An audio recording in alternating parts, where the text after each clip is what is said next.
شہد کی مکھی کو اللہ نے یہ سکھا دیا، اس کو راہ دکھا دیا کہ تم نے اپنا گھر اس طرح بنانا ہے۔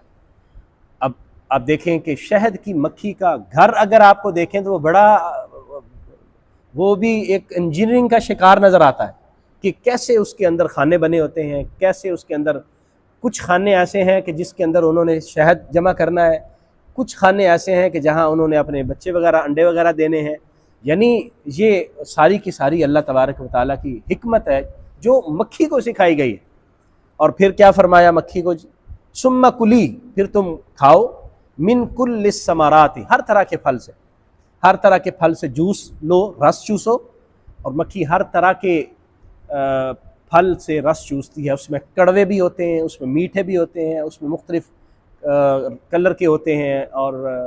کچھ عجیب عجیب ذائقوں کے ہوتے ہیں، لیکن جب ان میں سے شہد نکلتا ہے تو وہ ہمیں میٹھا ملتا ہے۔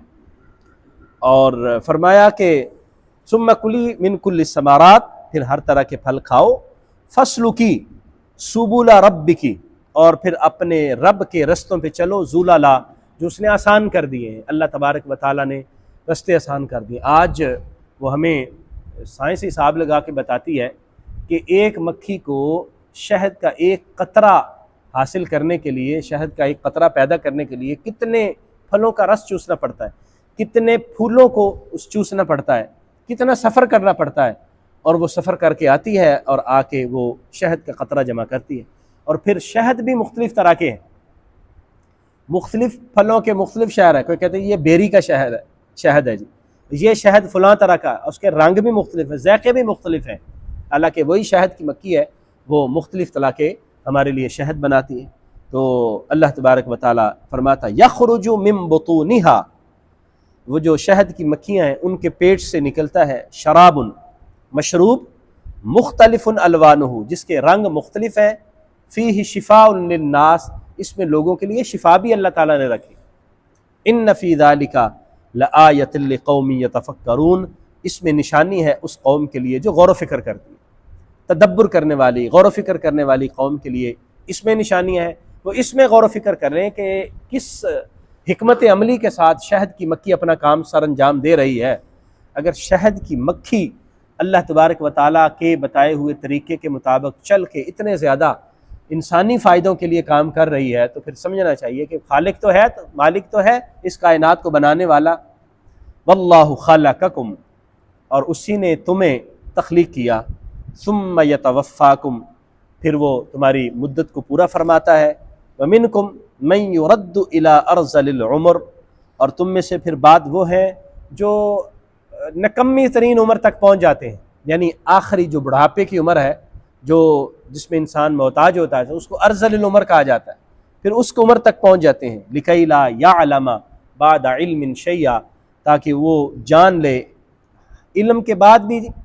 پتہ چلے کہ میں کچھ بھی نہیں جانتا، لا یعلم، تاکہ اس کو معلوم، لا یعلم وہ نہ جانے، بعد علم شیئا، علم کے بعد بھی کچھ ہے۔ ان اللہ علیم قدیر، بے شک اللہ تبارک و تعالیٰ سب کچھ جاننے والا اور ہر چیز پر قادر ہے۔ یعنی انسان اپنی جوانی کے اندر سمجھتا بھی ہے، بہت سارے علم بھی حاصل کرتا ہے، بہت ساری چیزیں سیکھتا بھی ہے، جوانی کے اندر اس کے اندر توانائی بھی زیادہ ہوتی ہے، ساری چیزیں، لیکن وہی انسان آہستہ آہستہ بڑھاپے کی ایسی عمر میں پہنچتا ہے کہ جب پھر محتاج ہو جاتا ہے۔ وہی انسان، اس انسان کے وہی ذہن اور وہی اس کا دماغ جو بہت کام کر رہا ہوتا ہے، پھر جب بڑا ہوتا ہے تو پھر کہتا ہے کہ اب مجھے چیزیں یاد نہیں رہتی، چیزیں بولنا شروع ہو گئی، یعنی اس کا اب علم جو ہے وہ اس قدر مضبوطی کے ساتھ قائم نہیں رہتا۔ فرمایا کہ یہ اللہ تبارک و تعالیٰ کی یہ بھی نشانی ہے کہ دیکھیں کیسے اللہ تبارک و تعالیٰ نے تمہیں تخلیق کیا، کیسے تمہاری عمر کو مکمل فرمایا، اور کیسے تم بڑھتے رہے اور پھر اب تم آہستہ آہستہ آخرت کی طرف جا رہے ہو، اپنی قبر کی طرف جا رہے ہو اور بڑھاپے کی اس عمر کی طرف جا رہے ہو۔ تو یہ ساری کی ساری کیا ہے؟ یہ نشانیاں ہیں، اور رزلٹ جو ارشاد فرمایا گیا وہ ہے ان اللہ علیم قدیر،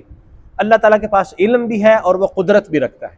یعنی علم ہے تبھی تو کائنات کو سنبھال رہا ہے، ہر چیز کا علم ہے، بلکہ ہر چیز کو اس کے مناسب علم اللہ نے سکھا دیا۔ جانوروں کو جیسے اس نے جانوروں نے اپنی زندگی گزارنی، آپ پرندوں کو دیکھیں، چھوٹے چھوٹے پرندے ہیں، اور بعض پرندے تو اپنا گھونسلہ ایسے خوبصورت طریقے سے بناتے ہیں کہ ہم حیران ہو جاتے ہیں کہ اس نے بنایا کیسے۔ اللہ تعالیٰ نے اس کو سکھایا، اللہ تعالیٰ نے اس کو بتایا کہ تم نے اپنا گھونسلہ کیسے بنانا ہے۔ وہ گھونسلہ ایسے بناتے ہیں کہ اس میں بارش کا قطرہ بھی نہیں جاتا، پانی کا قطرہ بھی نہیں اس میں جا سکتا، ایسے بعض پرندے گھونسلہ بناتے ہیں۔ اسی طرح بعض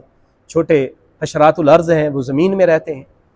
جو زمین میں رہنے والے جانور وہ کس طرح اپنی زندگی گزارتے ہیں، اپنی خوراک حاصل کرتے ہیں۔ فرمایا یہ ساری کی ساری اللہ تبارک و تعالیٰ کی نشانیاں ہیں، اس میں غور و فکر کرو۔ یعنی ایک شہد کی مکھی سے لے کر یہ پھل، یہ انواع و قسم کے مختلف ثمرات، یہ اللہ تبارک و تعالیٰ نے ہمیں